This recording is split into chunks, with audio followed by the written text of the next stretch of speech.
ouvintes do Pod 2Cast, sua fonte de conhecimento e inspiração de dados e inteligência artificial no mundo dos negócios. Bem-vindos aos nossos episódios de lançamento diretamente do Fórum MoveOn 2024. Eu sou Raul Abdulhamid, Head de Marketing da Power of Data, e o nosso tema de hoje é a engenharia de dados no hype da inteligência artificial. Engenharia de dados como diferencial nas soluções de inteligência artificial. Nós temos dois convidados muito especiais aqui, Felipe Jardim, engenheiro de dados sênior da Power of Data, e Rodrigo Moreira, o famoso Preco, cientista de dados líder do SPC Brasil. Vou começar pelo Felipe. Felipe, se apresente, por favor. Oi, pessoal, tudo bem? Muito obrigado pelo convite. Queria agradecer tanto a Power of Data, Pod Academy, e tô aqui com amigos, então vai ser muito mais leve. Pô, o Raul, trabalho com ele desde 2018. Preco também, pô, a gente participou de muito projeto junto, então é um prazer estar aqui com vocês. Sou engenheiro de dados na Power of Data, sou professor na Pod Academy, então vai ser um prazer, uma conversa entre amigos aqui e falar um pouquinho de engenharia e toda essa tecnologia. Faltou uma cervejinha no copo ali, né? Pra ficar, mas pra ficar mais em casa. Tá frio, hoje não rola. Fala pessoal, beleza? Meu nome é Rodrigo, vulgo Preco, né? Todo mundo chama assim. E eu sou cientista de dados no SPC Brasil. E basicamente tô feliz de estar aqui, obrigado pelo convite. Vamos dar uma risada aí, falar um pouquinho de IA, né?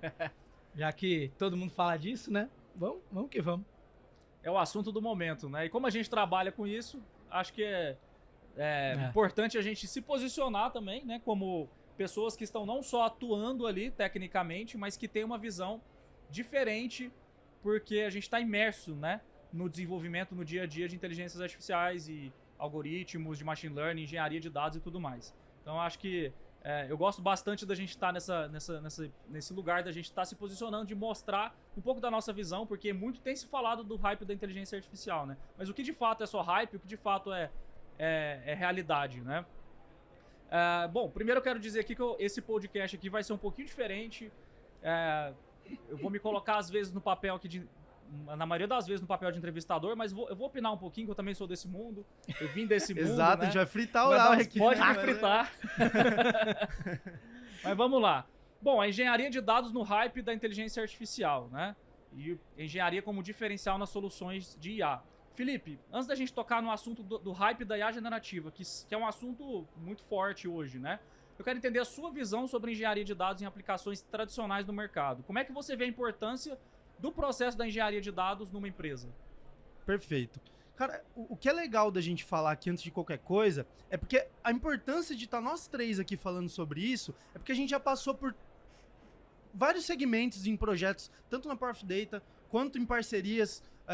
A gente já teve várias vivências em tantos segmentos das áreas de mercado, tanto em marketing, indústria, saúde, varejo. Então a gente consegue ter esse sentimento do porquê as aplicações de IA e do porquê todo esse hype de IA vem acontecendo e tem sucesso no mercado. Então aqui a gente não tá... É legal a gente pontuar que a gente não tá aqui pra desfavorecer ou falar mal da IA, né? De tudo que a gente usa. E, a gente tá aí no dia a dia, a gente usa todos os prompts, a gente usa todas as ferramentas novas do mercado, tecnologias de ponta, a gente sabe que funciona muito bem.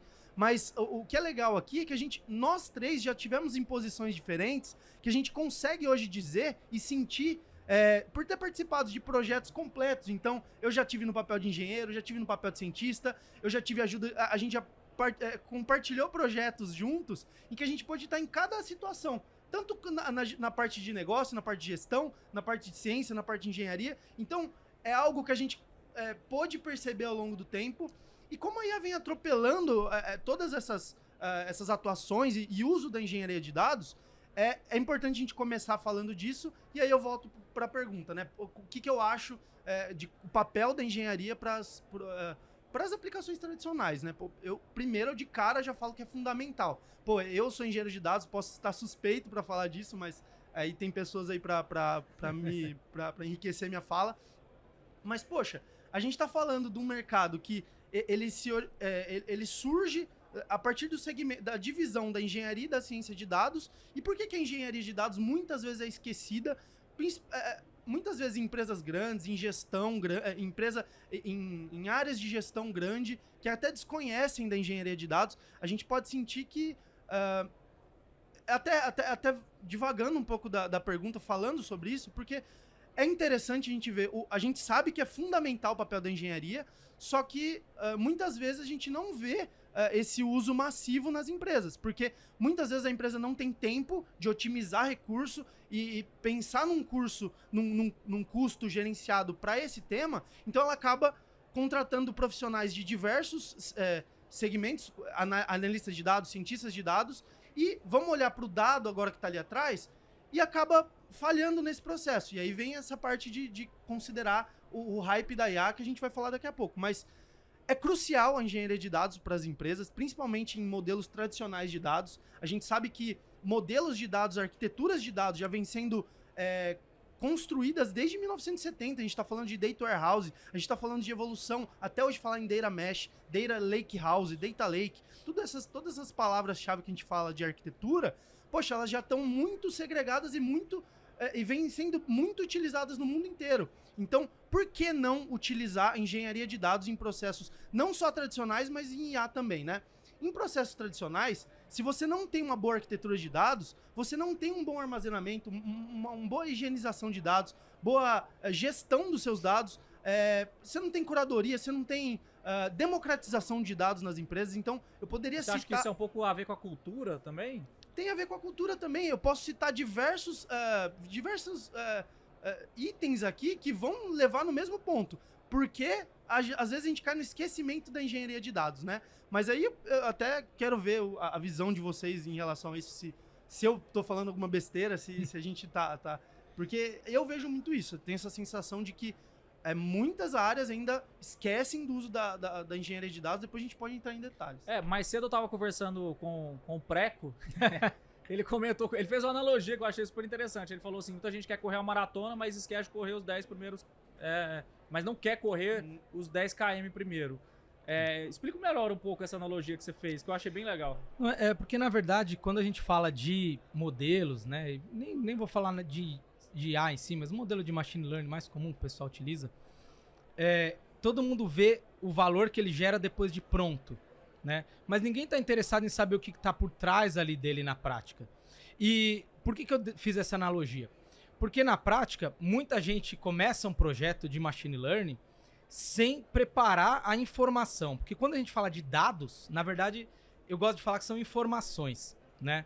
Quando a gente fala de IA, machine learning, tudo isso, nada mais é do que você tá tentando usar um algoritmo para imitar um comportamento humano. Por exemplo, a gente tá num evento de crédito aqui, né?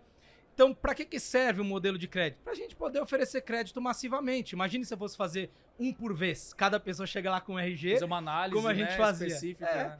Fazer Então uma a gente... ficha, né? Exato. A gente utiliza os algoritmos para resumir o comportamento da pessoa e dar uma nota para ela. Quer dizer, ninguém tá preocupado com as informações de fato. Claro, hoje a gente tá, mas se olha o score e fala assim, o score é 600. Pronto, 60% de probabilidade. Então, o que eu acho que o pessoal faz? Hypa muito o final, a usabilidade, e esquece que para chegar lá você precisa de informação. Porque o que os modelos fazem é identificar padrão. E você só consegue identificar padrão que vai te ajudar a responder uma pergunta se essa informação for de qualidade. E da onde vem a informação de qualidade? Vem da engenharia de dados. Então, um bom modelo é um modelo que tem boas informações. Ele pode ser cara, você pode pegar a melhor técnica de machine learning do mundo. Com a pior informação, ela é uma porcaria, não serve pra nada. O resultado vai ser ruim, né? Exato. Então, aí é que tá. De fato, a engenharia. E o outro ponto é, muita gente fazendo modelo, né, scripts e tal, sem pensar se vai ter essa informação em produção depois. Ou seja, eu tenho um monte de informação agora, mas eu vou ter quando eu for usar o modelo, que é onde vai me gerar valor de fato? Será que eu tenho essa informação disponível? Para treinar eu tenho, mas isso vai estar disponível para o modelo consultar no tempo, né? E aí sabe o que eu vejo? Um monte de modelo que vai pro jogo, né, que entra no jogo, mas de 100 variáveis que o pessoal utiliza, 50 nunca chegam. Elas não existem naquele momento, né, do uso da inteligência. Então você, na verdade, você treinou o seu modelo com uma informação que ele nunca mais vai ver. Aí você fica imputando lá um monte de coisa, enfim. Cara, ou seja... interessante isso que você falou, porque assim, ainda assim a gente tá falando de um ultra nicho do mercado. São poucas empresas que, até poucas que sabem o que é o que é um modelo estatístico, o que é um processo de engenharia de dados. Agora imagina quando a gente fala num contexto de hype de inteligência artificial, que todo mundo quer usar, né, as novas tecnologias, as novas funcionalidades. Com certeza essa galera não está prestando atenção nessa parte da engenharia de dados que é muito necessário. E o Rodrigo falou uma coisa importante, chama Rodrigo Preco, mas o Preco falou algo interessante, que é o fato do dado ser produtivo, né? Quando a gente pega vários projetos em que a gente já participou, ou que a gente vê no mercado, em vários segmentos, a falta do dado produtivo pode invalidar e pode trazer o projeto ao fracasso, porque, poxa, você está falando de testar técnicas robustas, aí a gente volta no hype da IA, mas não só no hype, do uso mesmo da IA, ele é muito importante, mas e o dado? O dado é produtivo? Então, o Preco falou, ele tocou nessa questão do dado ser produtivo. Então, qual que é a importância, Preco, do dado ser produtivo nesse contexto do uso do dado para divulgação e criação de IA, né? Basicamente, quando você treina um modelo, né, você treina com algumas informações. Então, imagine que ele aprendeu os padrões com aquelas informações. Quando você for usar o modelo, o que é você usar o modelo? É você tentar utilizar o que ele aprendeu para gerar uma nota de uma pessoa que ele nunca viu, ele não foi treinado com aquela pessoa, foi treinado com padrões. Então ele identifica esses padrões no momento em que você for usar o modelo. Só que o que acontece? Se você não tiver essas informações naquele momento, você acha que o seu modelo vai acertar mais ou menos? Esse é o ponto. Então, Preco, só para a gente poder dar um exemplo aqui, né? Quando a gente está falando de crédito, concessão de crédito, vê se eu entendi direito. Beleza. Eu preciso construir um modelo, né? A gente está chamando aqui, né? Um modelo, uma IA, enfim, pode dar o nome que você quiser. É uma solução que você vai... no tempo de consulta ali, no banco, por exemplo, imagina um aplicativo que uma pessoa X vai entrar no banco para solicitar um crédito, um empréstimo. Naquele tempo que ela está consultando, essa solução tem que ser capaz de analisar as informações dele, cruzar as informações daquela pessoa com um padrão que ele foi treinado e responder. Na verdade, antes dele responder o empréstimo, ele olha a nota, depois ele faz, né, uma série de regras ali, que é a política de crédito, tudo mais, tem mais um monte de coisa aí no meio. Mas basicamente é isso que você está falando. Eu tenho que treinar primeiro esse modelo com um conjunto de dados para ele aprender os padrões, e quando vier a quente, no valendo real mesmo, ali, no real, ele precisa extrapolar e falar assim, essa pessoa aí, né, tem um perfil desse aqui. E ele vai traduzir isso num número. Nota. Exato, ele vai traduzir num número 700, sei lá, que é o score que a gente conhece no mercado. Aí o negócio vai e trabalha em cima desse número. Isso. Acima de 700, abaixo. Eu acho isso bem legal. Muita gente acha que IA toma decisão sozinho. Eu acho isso bem engraçado, porque na prática, quando a gente fala de modelos de machine learning, vamos separar um pouco aqui, né? Modelos de machine learning e IA, né?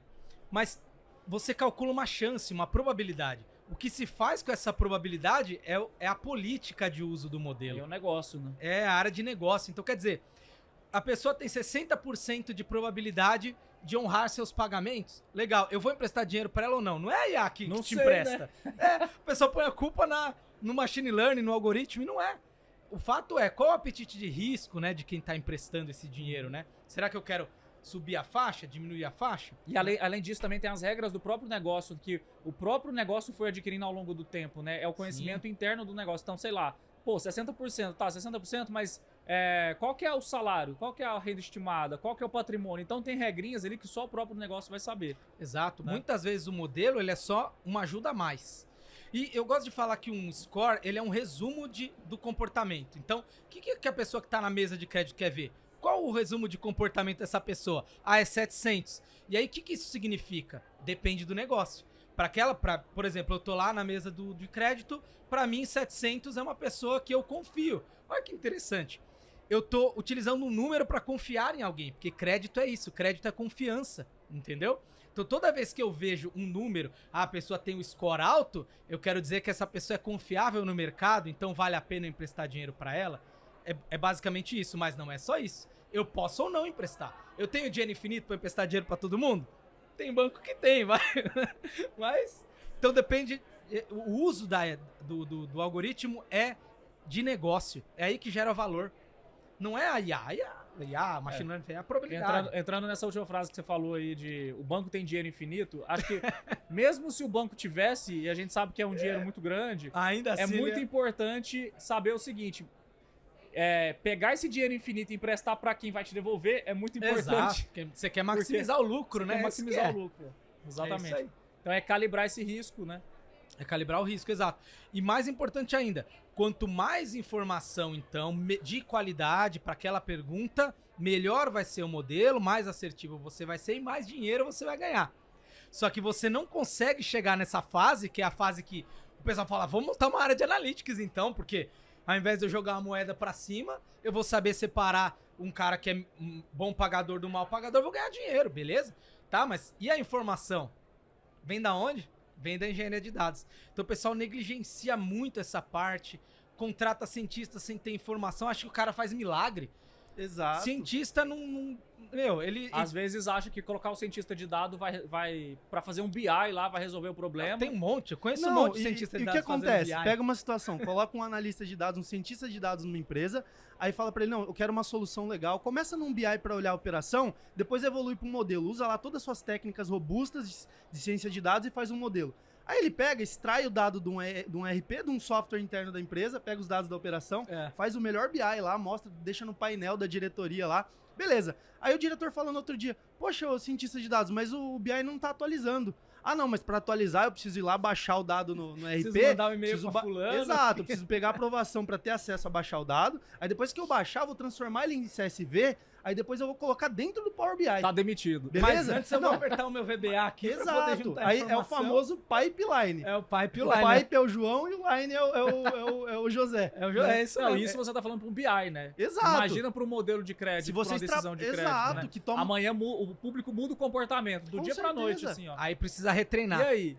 E aí vem o outro hype da IA. Ó como o hype da IA chega. Essa questão de achar que a IA vai aprender sozinha toda vez. Eu acho interessante, vou até falar pra câmera aqui. Gente, o que a gente utiliza de IA, de machine learning, são pacotes fechados de aprendizado. Já foi aprendido e não vai aprender sozinho, não. Tem que ser retreinado, né? Os scores que a gente utiliza, eles são pacotes fechados, eles não fazem nada sozinho. A IA não é tão inteligente assim, vamos assim dizer, né? E depende do público também, né? Se você tiver, por exemplo, falando de um público mais C e D, sei lá, um varejista, um caso de um varejista, cara, o comportamento desse público pode mudar a cada 2, 3 meses. Sim. Por conta de questões macro e microeconômicas. Por isso a gente precisa monitorar os modelos, verificar se eles estão de fato gerando dinheiro, né? Gerando lucro, porque essa é a finalidade, né? Agora, quando a gente falando de crédito, falando em IA geral, mesma coisa. Um modelo que consegue identificar que é uma pessoa. Sabe aquele do Nubank, né? Tira foto. Você percebe que você tá dando informação, olha, eu sou eu.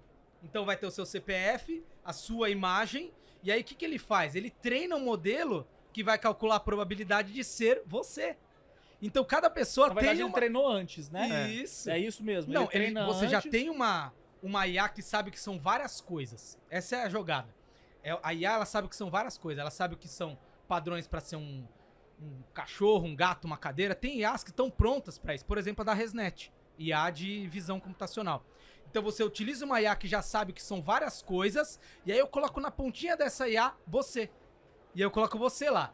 Então, todas as coisas têm padrões. Por exemplo, se eu pegar essa xícara, você só sabe que isso é uma xícara, uma caneca. Você só sabe que é uma caneca pelo formato. Isso não é um padrão?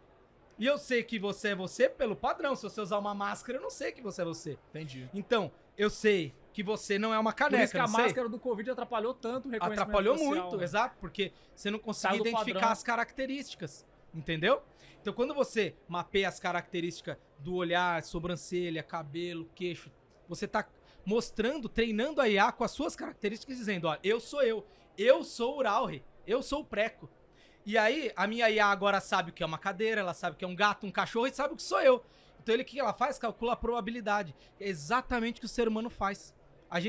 Quando a gente não sabe o que é alguma coisa, a gente traz pra nossa realidade. Se isso daqui fosse feito de bolo, como tem algumas pessoas que fazem, você não ia falar que era um bolo, você ia falar que era uma caneca. Mas é um bolo, entendeu? Entendi. Então a IA faz isso, ela sabe o que são muitas coisas e agora ela sabe o que é você. E qual a probabilidade de ser você? Você vai lá, põe a sua cabeça lá e aí o banco vai falar, beleza, ele é ele mesmo.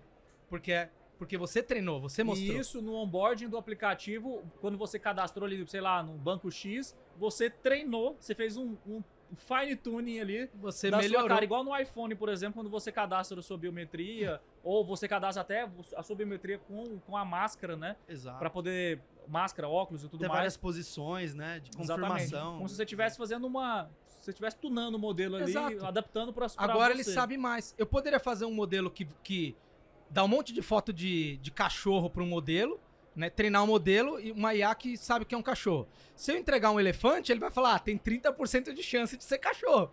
Ele não vai falar que é um elefante, porque ele não sabe que isso existe. Porque ele não foi treinado por isso. Ele não vai falar que você é você sem Ele saber te que é entrega você. a probabilidade, a decisão de Agora, falar ou não eu ser. pego uma foto sua e marco lá. Vou lá no Facebook e coloco, ó, esse aqui é o Felipe. Fui eu que disse. A IA não falou que você é você sem alguém dar esse Exato. pontapé, né? Só que ela tá crescendo e tá aprendendo cada vez mais coisas, essas IAs treinadas. Mas é importante salientar que ela não faz isso sozinho, são Então. pacotes fechados. Ela aprende, agora eu sei tudo isso. Joguei lá a IA do Nubank, ela tem o que ela já aprendeu, mas agora o que você ensinou pra ela. Mas ela não vai usar isso em outra pessoa. Por exemplo, não vai usar o seu reconhecimento com ele Tá. naquele momento. Depois eles vão rodar um outro modelo e fazer um novo pacote fechado com a inteligência cada vez mais assertiva, digamos assim. Mas aí, pra toda aplicação que a gente tá trazendo exemplo aqui, volta naquele ponto. De ter um bom Informação de processo de qualidade. engenharia de dados, informação de qualidade. Exato. Olha só. Você não tirou foto de você mesmo num lugar específico, com Exato. fundo branco e tal. Você tá entregando uma foto de qualidade sua. Se você chegar lá e colocar uma foto, sei lá, na praia ou acabou de acordar com um pepino no olho, não vai te ajudar, pô. Exato. Entendeu? Não tem mágica, A não IA tem não almoço vai falar grátis. como é que ela vai ser Exato. assertiva, entendeu? Então, assim, a gente pode... desculpa, você ia falar Não, alguma não. coisa? A gente pode falar, então, que aí, dentro do tema que a gente tá tratando aqui, né?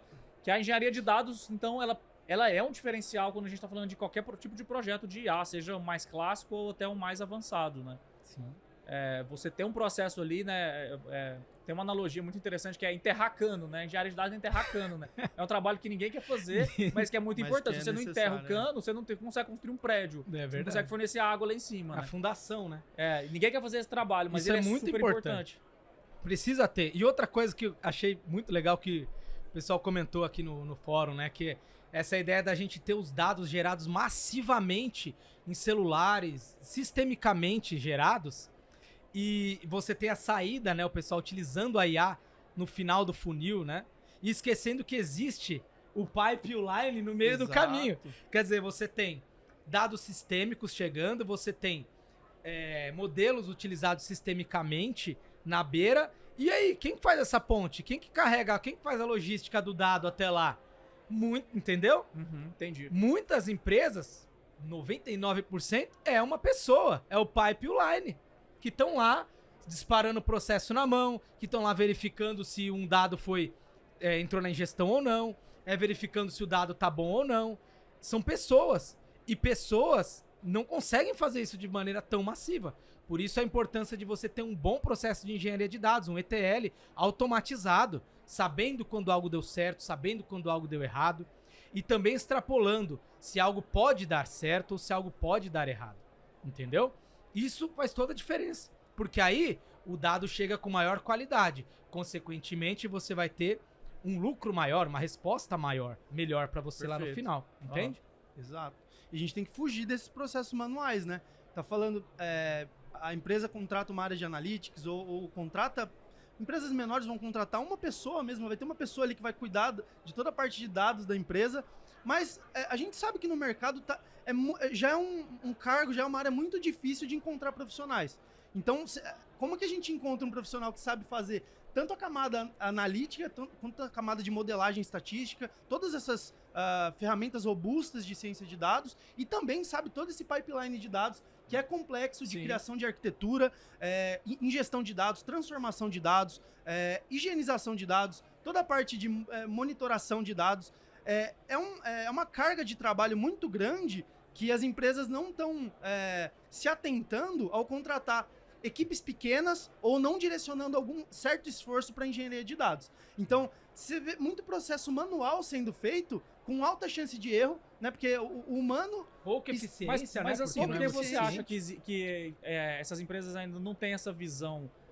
Você acha que é uma ansiedade de querer entregar resultado, ou uma ansiedade de querer falar, nossa, estamos trabalhando com inteligência artificial porque tá hypado, ou você acha que o problema é mais cultural? É um bom ponto, Ural. Eu acho que um misto dos dois pontos. Eu já passo para você, Pré. Pode falar. É um misto dos dois pontos, porque tanto é o desconhecimento da área, porque o hype da IA, ele veio com tanta potência e atropela tantas áreas de dados, não só no sentido negativo, até pelo uso, porque a gente usa o ChatGPT quase que diariamente, a gente usa todas essas ferramentas no nosso dia a dia, mas isso faz com que empresas desconheçam o que vem antes disso. O tratamento de todos esses dados, o treinamento desses dados e como esses dados chegam para uma aplicação robusta como essa. E aí eu até ia puxar um gancho para o Uralri, que o Uralri tem participado de muitos projetos de IA. Então, desenvolvendo várias ferramentas de IA. E qual foi o papel da engenharia nesse processo? Por que está dando sucesso esses projetos que você participou? Porque eu tenho certeza que tem um papel fundamental. Não tem como você chegar com uma aplicação que vai dar sucesso no final desse projeto sem uso de engenharia de dados. Eu não vejo isso funcionando. Cara, assim, no projeto que nós fizemos, eu não posso abrir ainda, né, o que é o cliente e tudo mais, mas com a Power of Data, na verdade, ela não nasceu com o foco em IA generativa ou, né, todas essas tecnologias aí recentes aí de IA generativa. Na verdade, ele nasceu com outra necessidade, era uma necessidade puramente de... Eu vou abrir um pouco aqui a informação, mas basicamente era o quê? A gente clusterizar boletins de ocorrências da polícia, né? Então, a necessidade era, eu tenho aqui milhões de boletins de ocorrência com informações não estruturadas, ou seja, dentro do texto eu tenho uma informação de chave Pix, contexto, nome da pessoa que foi a vítima, etc. Então, o primeiro processo foi exatamente engenharia de dados. Foi o quê? Mas usando machine learning e NLP, a gente extraía as informações. Então, peraí, isso aqui é uma chave Pix, isso aqui é um CPF, isso aqui é o nome de uma pessoa, isso aqui é o contexto que eu estou extraindo. Transformando a informação não estruturada em estruturada. Depois, obviamente, que todo o processo do pipeline de dados, né? Eu tenho que fazer a carga dessa informação recorrentemente, eu tenho que disponibilizar isso, eu tenho que, tenho que construir uma ABT aqui, eu tenho que fazer um data preparation para depois entrar no modelo. Aí, quando a gente foi para o modelo, foi a parte da clusterização, onde a gente pôde clusterizar boletim de ocorrência que tem contextos semelhantes, tá? Beleza, aí a solução tá aí. Percebe que ainda a gente não entrou em LLMs nem nada. Simplesmente eu tô gerando valor com clusterização. Técnicas, tem mais do que de 20, 30 anos, que várias empresas utilizam, técnicas clássicas, né? Engenharia de dados mais ciência de dados, ponto. A IA generativa, onde que ela entrou? Ela entrou no seguinte, cara, quem vai receber essa informação? É um investigador. O investigador, às vezes, semelhante a um analista, né, de negócio. Tem cara que tem experiência de usar um Power BI, de usar uma dashboard e tudo mais, para poder filtrar, para poder fazer, enfim. Tem investigador que está começando.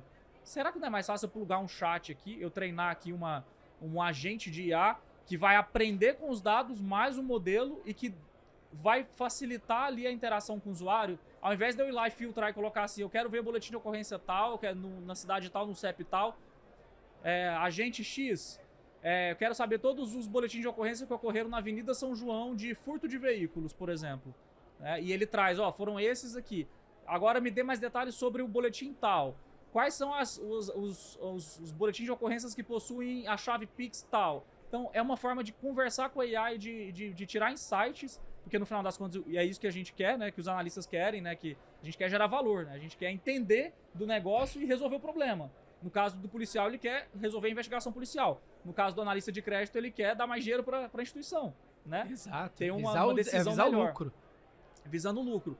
Então, assim, no final do dia, o foco nosso tem que ser no negócio. O foco nosso tem que ser em resolver o problema, seja ele qual for. E assim, tem gente que às vezes não tá tão habituada com coisas técnicas, com ferramentas técnicas e tal. Então a IA generativa tá entrando nesse sentido de facilitar. Mas assim, sinceramente, abriu muito minha cabeça quando a gente teve essa abordagem, porque eu comecei a olhar pro lado e ver todas as iniciativas de IA generativa, ninguém tava olhando para isso. Tava todo mundo falando assim, não, o seu problema é esse, eu vou usar aqui, eu vou plugar aqui um chatbot que vai resolver. Cara, será que vai resolver? E o Esse resto? é o ponto. Não tem bala de prata na área de dados, né? E é o que a maioria, a maioria faz isso. Assim, o que eu vejo, eu tenho visto no mercado, principalmente nessa frente de inovação, tem N desafios, seja governamentais ou privados. O que a gente mais vê, às vezes até na descrição do próprio desafio, o pessoal já até tem um viés, assim, né? Usar uma IA generativa. Não precisa Será de que é a melhor aqui. solução? Porque isso vai partir do cliente. O que o cliente quer? O que o cliente vê? Ele quer a solução final. Como ela é feita até chegar na solução final, vai ser de competência dos membros que vão desenvolver aquele projeto. Exato. E realmente, se nesses projetos que o Ural comentou não tiver um viés de engenharia, capota. Porque como que você vai entregar uma solução completa dessa sem fazer tudo o que ele falou? Tratar o dado, usar ferramentas... não dado só massivo, tratar de maneira sistêmica. De maneira sistêmica, de maneira produtiva.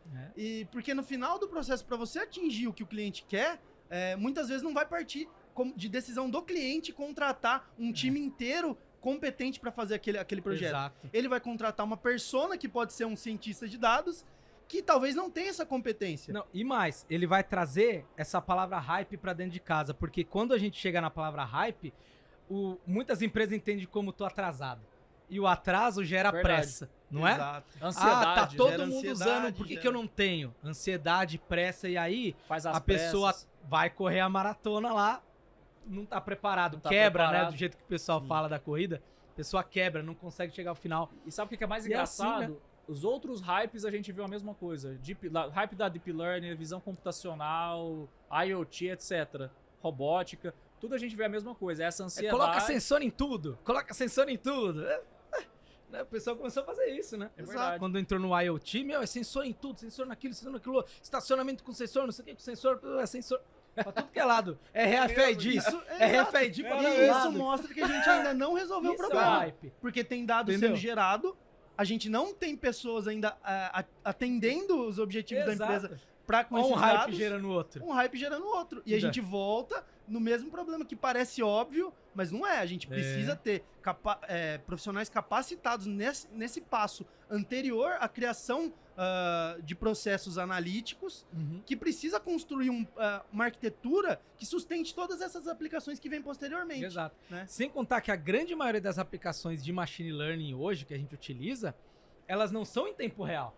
Muita gente acha que é em tempo real, elas não são. É vendido como... Elas têm D-1, às vezes M-1 a informação. Exato. Você tá consumindo, às vezes, uma informação de uma semana até um mês de projetos atrás. já de sucesso que usam engenharia de dados. A gente já tá falando de ter esse tipo de atraso na informação. É como se eu chegasse pra você e falasse assim, você viu o Uralre? Você falasse assim, semana passada ele tava desse jeito.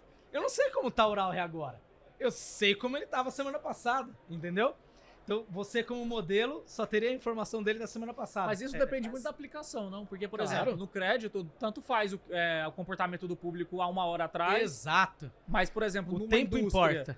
Numa indústria, os segundos faz diferença, né? Sim. Minutos faz diferença. Pro crédito, a pessoa não vai mudar o comportamento de crédito dela em uma hora, a menos, né? Enfim. Mas aí o pipeline de engenharia, a arquitetura é diferente, né? Exato. Quando é mais em near real time ou real time, é bem diferente do que de uma aplicação de crédito, por exemplo. Isso, com certeza. Mas muita coisa acontece assim também. As empresas querem o real time, mas também não vão usar em real time. Pra elas o D-1 tá bom. Né? Então, quer dizer, entra naquela história caro. de eu quero, mas não vou usar pra nada. E é mais caro, né? E eu quero pra ontem. Esse exemplo que Bem mais caro. você falou do IoT, eu lembrei, cara. Tem uns 8 anos que eu tinha... Há uns 8 anos eu tinha uma empresa voltado pra robótica IoT, né? E, cara, eu lembrei agora de dois cases voltados pra RFID. Um era, assim, partiu dos próprios clientes, era shoppings, era prédios e condomínios fechados, que na época queriam colocar antenas de RFID. Só que, cara, na época era um custo absurdo. Esse é um ponto. O outro ponto era, eu lembro que tinha uma aplicação de acho que era lavanderia de hospital. Os caras queriam distribuir a etiquetinha do RFID em todos os, tipo assim, uma camiseta, uma roupa de cama. Colocava o RFID em todas as peças. Não sei como tá hoje, se tá barato e tudo mais. Eu posso estar defasado, 8 anos defasado. Mas na época, cara, não fazia absurdo, sentido eu né? comprar uma tag lá de R$2, R$3 por peça, sabe? E assim, acho que assim, nosso papel como empresa e parte técnica é mostrar a realidade. Mas pro cara do lado do negócio, às vezes falta esse feeling, né? Porque às Não vezes é o cara vai claro num pra evento, ele, né? Essa vê é a lá, questão que é o do hype. eu preciso usar e Você vai gosta Exato, muito e de uma não- solução e quer aplicar. E não dá pra culpar. Mas será que é a melhor pra essa você? Você tá visão. apaixonando pela solução, não pelo problema. Sim. Exato. E você não vai culpar essa posição, essa sensibilidade das pessoas que tomam a decisão de usar essas inteligências.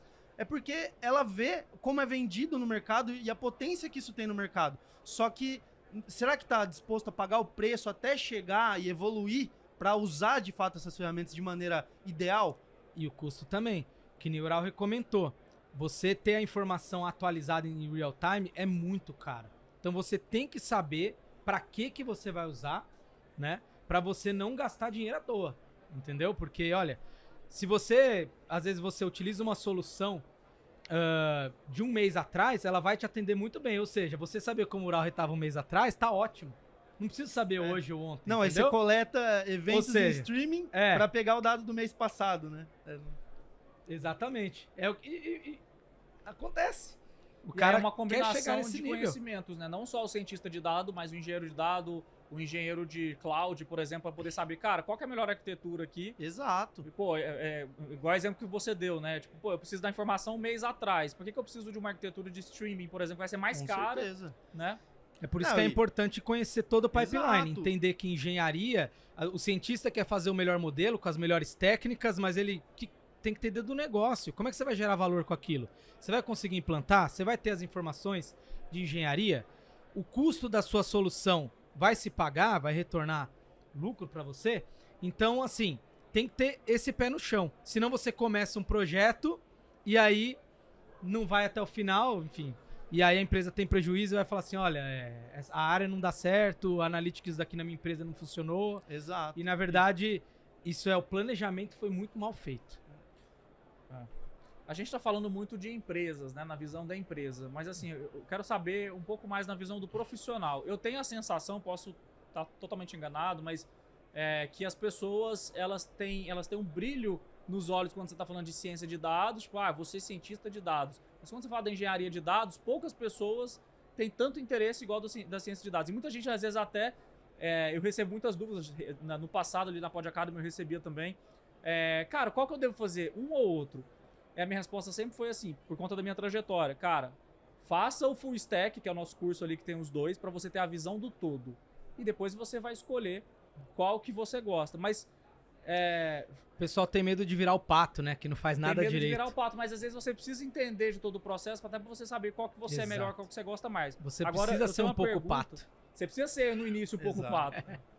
Tem uma pergunta pro Felipe, que atua ali na Pod Academy como professor de engenheiro de dados e tudo mais. Por que existe isso, dessa questão das pessoas irem mais pra ciência de dados, menos pra engenharia de dados? E defende um pouco aí. Por que você acha que é engenharia de Eu dados? sou E suspeito, agora? né? Sou suspeito. Eu, como engenheiro de dados, Me vira aí. eu vou responder como chapéu de engenheiro de dados. Mas na minha visão, primeiro que a ciência de dados é mais sexy do que a engenharia de dados. Mas por O quê? próprio mercado vende assim a solução. hype, É verdade, o hype chega O cara. hype, É mas verdade. pesquisa notícia. Profissão mais sexy do século XXI. Vai aparecer cientista de Vai dados aparecer, lá? procura aí. Mas é assim, volta também pelo desconhecimento da área. Muita gente de fato a gente vê na Pod Academy, muitas pessoas não conhecem da área de dados e junta ela como cargos iguais, idênticos, e não sabe as diferenças de um analista de dados, de um analista de um engenheiro cloud, de um arquiteto de cloud, de um cientista de dados, de um analista de negócio. E existem tantas diferenças em cada um desses cargos que a gente está falando que pra gente fica muito claro a necessidade de todos esses profissionais em um projeto de sucesso. Mas, poxa, para uma empresa que vai olhar para o hype, vai olhar para o mercado, para ela, às vezes, não fica muito claro, e também para as pessoas. As pessoas, por não conhecer as áreas, e é o que a gente está fazendo, nosso papel aqui é também abrir e fazer todo mundo entender esse mercado, que hoje ainda é bem específico e tem um nicho muito fechado, e mostrar que existem diferenças muito grandes em cientistas de dados e engenheiros de dados. A gente está falando de papéis totalmente diferentes. O Ural comentou sobre usar uma arquitetura streaming e redução de custo. Se a gente está falando de um tema tão específico, você acha que dependendo do profissional que a gente está falando, tem uma habilidade técnica de falar em FinOps, de falar em redução de custo, por que usar tal arquitetura? Por que ele saberia disso? Por que a gente deveria cobrar um cientista de dados de saber como fazer uma redução de custo numa cloud? Então, a gente entra em detalhes que a gente vai até para o lado técnico, mas que responde a pergunta. É o desconhecimento da área que faz com que as pessoas e empresas não saibam o que contratar e quando contratar e o que fazer para ter um projeto de sucesso. Mas tem um ponto aí que é interessante. Eu acho que é porque a ciência de dados está mais ligada no negócio mesmo. A vitrine é maior para o cientista de dados do que para o engenheiro de dados. Ele está mais no back-end, digamos assim, né? Ele está fornecendo a informação. Quer dizer, quem fica mais ali em evidência? A pessoa que fornece o insumo para a criação de um produto ou quem vai lá e tá lá no final da linha de produção com o produto feito, né? Quer dizer, toda essa cadeia de suprimentos, digamos assim, trazendo para o mundo real, ela tem menos glamour, entre aspas. Sim. E o engenheiro tá ali, ele tá fornecendo a qualidade. Se ele não entregar aquele dado de qualidade, não existe modelo bom. Uma analogia meio porca aqui, mas... O cara que brilha mais é o cara que vai lá e constrói o carro, né? Tipo, ou o cara que fornece o pneu, que fornece a lataria. Exato. Exato. Você entende? Funciona um pouco assim. É uma briga boa, né? O pessoal acha que não tem muito trabalho na engenharia. E como tem trabalho? Porque aí o cientista, ele faz aquele curso lá, eu não vou citar nomes, que o cara fala que é uma base real de mercado. Aí tem 10 mil linhas na base do cara. E ele faz lá 1 milhão de análises que não funciona na prática. Pelo menos quando a gente fala no tal do Big Data. E é aí que a gente separa na minha opinião, realmente o engenheiro. Ele vai criar uma pancada de pipeline e vai cuidar de uma volumetria muito grande, tanto de processos quanto de dados. E aí, realmente, o engenheiro de dados é essencial. Empresas grandes precisam de área de engenharia. Se não tiver data lake, se não tiver isso... Dá uma segurada na área de dados. Não precisa contratar 10 cientistas e um engenheiro. Exato. Vamos metade, sei lá. Começa na engenharia, organiza o dado, utiliza a informação, trabalha o passado primeiro num BI e depois pensa em extrapolar para o futuro com machine learning ou com algoritmo para isso, entende? Então, primeiro entenda a sua operação, depois tente trabalhar com o futuro, né?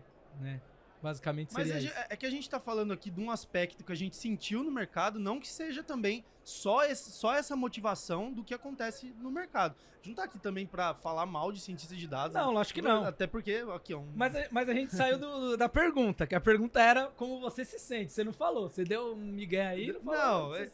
Como você se sente como engenheiro de dados? Não, eu acho que o papel... A gente vem mostrando que o papel do engenheiro de dados no mercado é fundamental. Eu já consegui provar que com o meu trabalho, com muitos outros engenheiros de dados, o Ural aqui também já passou pelo papel de engenheiro, de cientista, sabe do que eu tô falando. Você participou desse processo. Olha o que eu vou falar agora. A palavra é valor. Valor.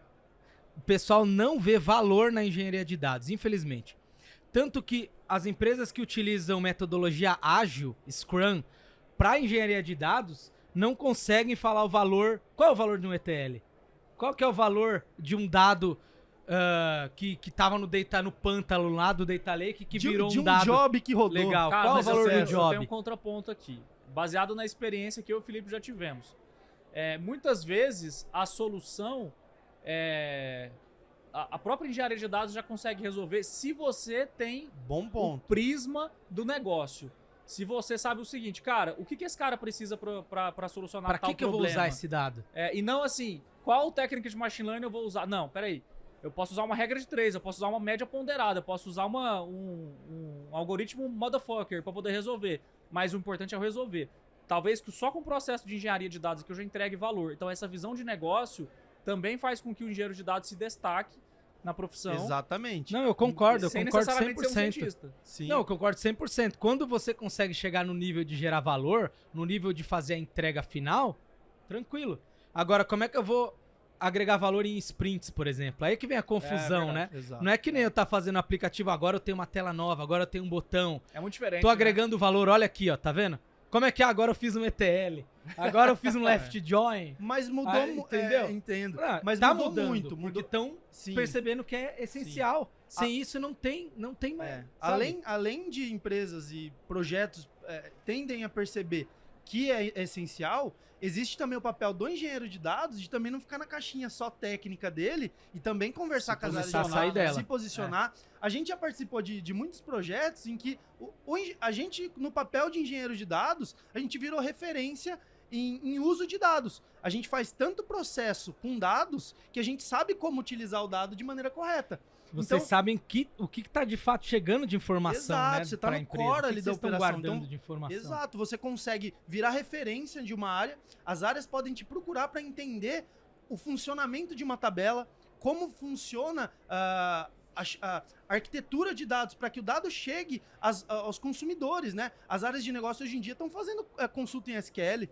Então, qual a justificativa da engenharia de dados também não ficar próxima das áreas de negócio e dos cientistas de dados para contribuir tanto com o entendimento daqueles dados, para também conseguir aparecer um pouco com as soluções que vem construindo antes dos projetos finais de entrega de soluções de IA, para sair do hype. Então, o engenheiro de dados, ele faz toda aquela arquitetura, ele faz todo aquele mapeamento, ele pega dado do banco relacional, ele cria estruturas de dados, ele modela o dado, ele faz todo o pipeline, toda a automação e para por aí. Então, como que entrega valor fazendo esse tipo de atuação, né? Então, o Raul bem colocou.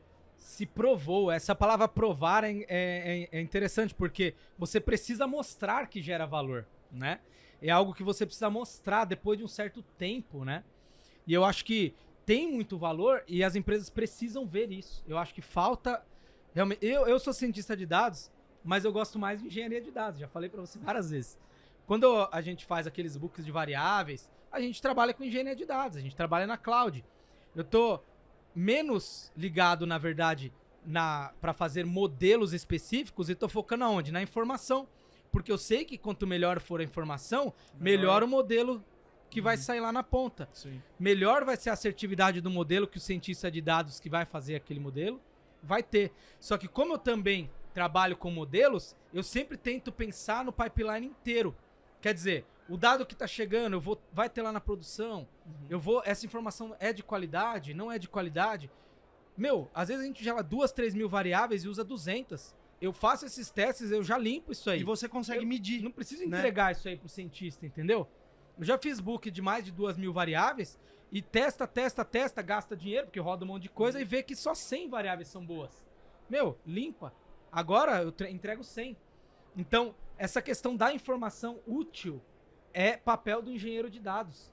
Mas o engenheiro de dados precisa entender isso também. Tem muito engenheiro que não entende para onde que vai o dado, para quem que vai entregar aquilo. Ele agarra muito na... Qual que é a regra de negócio? Essa tabela puxa essa daqui para essa chave. Forma, assim, eu acho que assim, de forma resumida, não importa se é engenheiro ou se é cientista de dados, o que importa é o quanto você se posiciona para gerar valor com o seu trabalho, né? E assim, da mesma forma que eu tô falando ali, o engenheiro de dados às vezes não se posiciona, ele fica escondido e tudo mais. Tem muito cientista de dado que o cara se esconde atrás de paper, atrás de provar fórmula, não sei o quê, porque ele não tá tão interessado no negócio. Ou ele não entendeu isso ainda.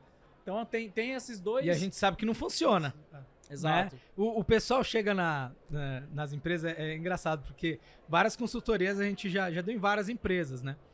E tem bastantes cientistas que eles querem inovar. E a inovação deles parece que é um Kaggle, né? Uma disputa ali, a briga deles é da base de dados pro final. Eles querem arrancar 2 pontinhos a mais ali no modelo no final das contas. Mas ele nem tá interessado em como aquilo vai ser utilizado.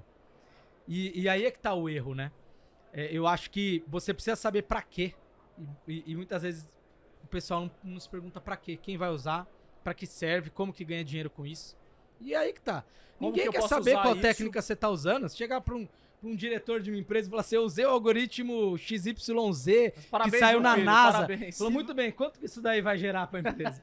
E vai muito no sentido... E essa resposta você tem que ter quando você for pra uma reunião dessa. É muito legal isso, porque no outro episódio a gente tava falando do mundo acadêmico e do mercado.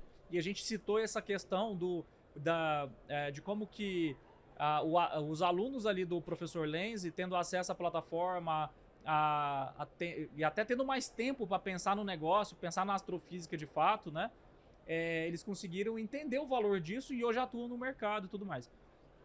E aí, assim, o cara que tá dentro da academia, ele tem muito esse viés, né? Eu preciso provar essa fórmula aqui, eu preciso provar essa hipótese e tudo mais. Quando ele vai pro mercado, cara, é capitalismo puro, eu preciso gerar resultado. Né? É isso aí, o diretor não quer saber que se você usou uma regra de 3, se você usou sei lá, um algoritmo de machine learning. O pessoal chega com rede neural, mistura 2, 3 modelos no negócio. Vou imputar um missing da base com um modelo. Aí vira uma bagunça o negócio, depois não consegue pôr em produção. No final das contas, tudo volta para um negócio, né? Geração de valor para um negócio. Exato. E vai muito no sentido do que o Uraui falou. Independente se é um engenheiro de dados ou se é um cientista de dados, precisa conhecer todo o processo, todo o pipeline de dados até chegar na entrega de um projeto para que aquilo funcione de maneira Mas isso correta. aí dá treta, hein? Não, quando a gente... a pessoa fala, não, eu sou cientista, não vou saber dá tal treta coisa. quando você fala que também você prefere engenharia. Mas essa é verdade, cara. Eu acho que eu consigo gerar mais valor melhorando a informação do que perdendo tempo com um monte de algoritmo. Mas uma coisa não invalida a outra. Não, invalida. Não adianta você fazer lá uma arquitetura de streaming, um a data melhor lake dado house, do mundo e o cara um data mesh e o cara ninguém colocar tá usando. uma variável futura lá no modelo. Não faz sentido. Não, com certeza. Tudo tem seu papel, é claro que tem seu papel. Mas você concorda comigo que se o cientista tiver certo de que todo dado que ele está testando, ele é um dado produtivo, ele é um dado de qualidade, ele não precisa se preocupar com essas coisas, você também deixa ele gastar tempo com o que é necessário para a profissão dele? Ele vai rodar as variáveis, ele vai olhar uma por uma, ele vai verificar se elas estão fazendo sentido para o negócio, porque tem que saber fazer isso, né? Não é só paper que nem o Uraui falou, tem que ser para o negócio. Antigamente, o pessoal não sabia muito, tinha muito gestor que não conhecia, não passou. Hoje em dia você já tem gestores que sabem mais das coisas, que aplicaram os modelos, né? E hoje as perguntas são cada vez mais embaçadas, digamos assim. Conforme o tempo passa, o conhecimento fica cada vez mais difundido e fica cada vez mais difícil você dar um migué. Você não pode dar um migué, chegar com qualquer coisa lá, porque os caras vão te matar ali na mesa da ciência de dados. Então, mas aí você acha que isso tá forçando os cientistas de dados a aprenderem mais técnicas de engenharia ou tá tendo mais procura por engenharia de dados? Né? Porque se o cientista tá fazendo o papel da engenharia de dados e muitas vezes vem acontecendo falhas nesse processo, visto que muitos projetos de ciência de dados falham no andamento, o dado sendo subutilizado, o dado não está produtivo. Então você acha que o cientista de dados está indo mais agora numa visão completa, full stack, de entender todo o processo, ou você acha que tem mais procura pela engenharia de dados? Você acha que vai acontecer? Eu acho que no futuro você vai ter mais pessoas realmente especialistas em cada área, porque uma vez que eu tenho o dado bom, produtivo, eu não preciso que o meu cientista se preocupe com isso, ele vai ficar cada vez mais especialista na área dele em gerar negócio. Porém, se você entra numa empresa pouco estruturada na área de dados, infelizmente esse cientista tem que ser um pouco pato sim e buscar o dado, buscar a informação, porque senão ele não vai conseguir gerar valor. E aí vão colocar a culpa nele, porque no final das contas, né? Cara, vão dizer que ele não conseguiu gerar valor e a gente sabe que isso é complicado. Sim. Eu vou botar um pouco mais de lenha aqui na fogueira pra gente poder até encerrar aqui, né? E essa história de que daqui uns dias não vai ser necessário mais programar. O que vocês acham? O no code, né? Não é nem low code, é no code. Sabe que eu vi um livro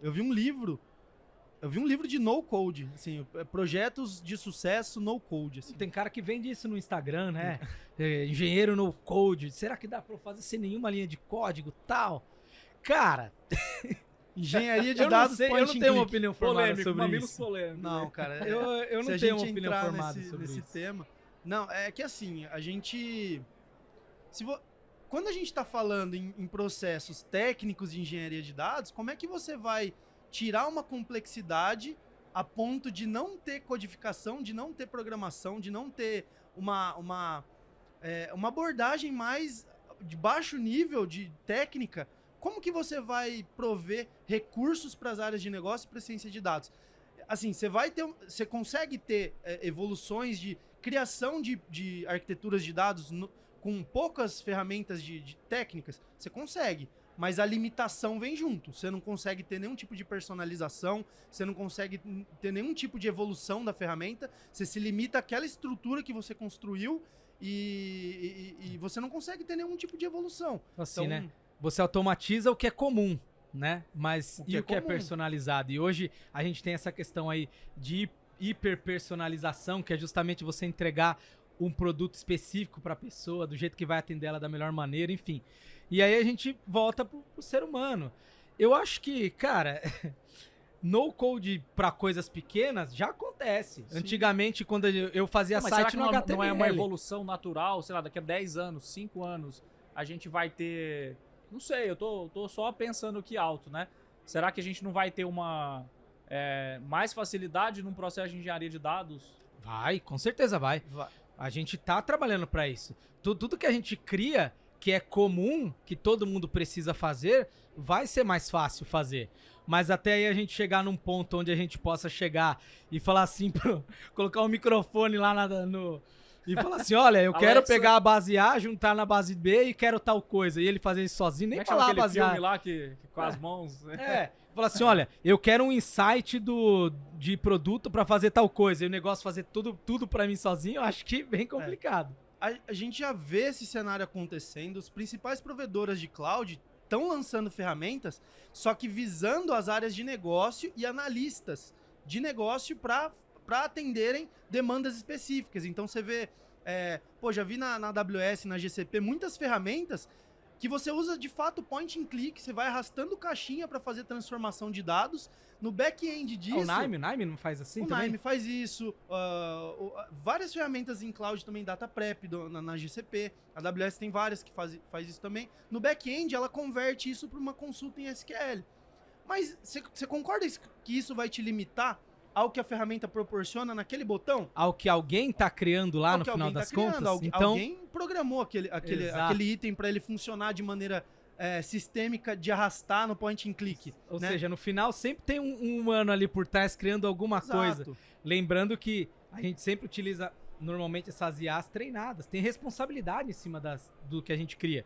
Qualquer algoritmo que a gente cria numa empresa, você tem responsabilidade sobre ele. Não dá pra ele sair aprendendo. Eu tava até falando com o Felipe. Falei, já pensou se aquela IA do carro autônomo fosse aprender sozinha? Não, ela já aprendeu. Ela foi homologada, ela não tá aprendendo. Ela não tá mais em dev, né? Esses dados vão para um lugar e aí eles treinam de novo e criam a versão 2.0 que vai ser instalada, mas ela não aprendeu instantaneamente, né? Eu acho que a gente vai chegar num ponto ainda, mas precisa muita evolução. Principalmente, a gente tá aqui em 2024 discutindo sobre a importância da engenharia de dados, como ela tá sendo negligenciada por algumas empresas. Então, assim, tem muita coisa a ser feita ainda, né? Esses dias eu tava aí, voltando nesse assunto aí que você falou da IA aprender sozinha, né? Eu vi um post aí no Instagram desses influenciadores novos de IA falando lá, cara, a inteligência artificial vai entrar no seu perfil e vai ver se você tem cara de Pix. Como assim, cara? Então, assim, mata o score de crédito que existe hoje em dia. É claro que é uma forma de ensinar mais didática, né? De que explicar de que a inteligência artificial tem capacidade de ir lá, olhar suas fotos, extrair informações e inferir algumas coisas. Mas, cara, existe mais uma infinidade de informações necessárias para poder estimar a sua renda, para poder ver se você tem capacidade de crédito, olhar seu histórico. O dado interno é muito importante. Mas assim, quanto mais informação de qualidade, melhor. Se esse dado for de qualidade, ajudar a melhorar modelo, o pessoal vai usar, mas não vai ser o único. Não vai ser o único, esse é o ponto. Não vai ser o único, acho que esse é o ponto, né? Quanto mais se sabe, melhor eu me saio, né? Assim funciona o machine learning, né? Mas aí a gente volta naquela questão, muitas empresas têm poucos dados ou dados ruins e acham que vai ser milagre, que vai encontrar padrão onde não tem. Quer dizer, sei lá, eu pego uma base lá de não sei, uma informação que não tem nada a ver com a pergunta que eu quero responder de negócio e ela não vai performar, vai ficar uma porcaria. Sim. Então, acho que... Pessoal, a gente já, infelizmente, a gente tá se se aproximando do final aqui, a conversa tá muito boa. Acho que cabe continuar aqui num próximo episódio. Não, dá pra puxar muito assunto Já legal. pensou um ainda. desse com uma cervejinha? Até que Não, tem aí pra não, caramba, calma. hein? Aí, Meu amigo. podcast de 12 horas. Bora organizar, hein? Senhora, Bora organizar. cara. Show de bola. É um podcast pra fazer e um pra pedir desculpa, né? Ó, desculpa, gente, falei besteira. Fui Não, mal. você arranja uma briga na área de dados, né? Imagina, engenheiro brigando com Tem cientista. várias realidades, né? Então é difícil da gente também chegar na... Não tem existe um não tem veredito aí, né, exato, no não caso. existe. Mas a gente passou por muitas áreas, muitos segmentos, então a gente consegue ver. Então vamos resumir, né? É importante a engenharia de dados, façam o Data Lake, organizem a informação. Não é só o Data Pântano lá cheio de porcaria. Exato. Organizem o Data Lake, né? E entreguem informação de qualidade para quem for trabalhar a informação, que o resultado vem. Eu acho que é isso que as empresas precisam ter. E menos ansiedade em querer chegar e surfar a onda do hype e mais pé no chão pra enterrar cano na engenharia de dados. É aquela história, isso tá aí, no acho. hype? Então eu tô atrasado. Sim, você está atrasado. Então Sim, vamos assuma, começar a né? identificar Assuma. o que vai ser hype pra poder começar agora. Não espera ser hype e depois corre, porque o hype ele acaba muitas vezes por causa disso. Um monte de gente pega o trem do hype e fracassa. Mas não entende que quem gerou o Cai no hype tá ali abismo. ó, há anos, 10 anos. Quantos anos o pessoal já não tá treinando Sim. IA? E aí só tá culpa saindo IA, né? agora? Aí não dá certo, culpa IA. O pessoal, não, essa mas IA eu quero um funciona. chat GPT. Eu já vi isso aí. Eu quero fazer um chat GPT. Cara, boa sorte. Boa sorte. cara. Não é assim, entendeu? Boa sorte, né? Eu acho que... E muito obrigado, Mas- Google, aí, por deixar a gente usar a ResNet, né? Porque sem isso não tinha modelo de Sem nada de imagem por aí, né? Não, mas deu pra falar bastante coisa aqui, legal. Deu pra gente trazer um pouquinho da visão e do que a gente vem sofrendo com projetos, né? Então a gente tá aí vendo que tá acontecendo isso, tá vendo o quanto a engenharia de dados é importante e o quanto o hype da IA vem atropelando o mercado e funcionando, né? Trazendo iniciativas legais, projetos muito bacanas. Então aqui só pra tirar a briga aqui, ciência de dados e engenharia de dados andam juntos Não tem aí, briga, mas pode contratar o Salles aqui, digo, o Felipe aqui, Esse que manja, ele né? resolve o isso Data Lake aí. pra vocês. Beleza, pessoal. Obrigado aí pela participação de vocês, Felipe, valeu. Valeu, Preco, pessoal. Rodrigo Valeu, Moreira. galera. Tamo E junto. até o próximo episódio. Esse foi mais um episódio aí do Pod 2Cast, sua fonte de tendências emergentes na tecnologia e insights para o seu negócio e carreira. Muito obrigado.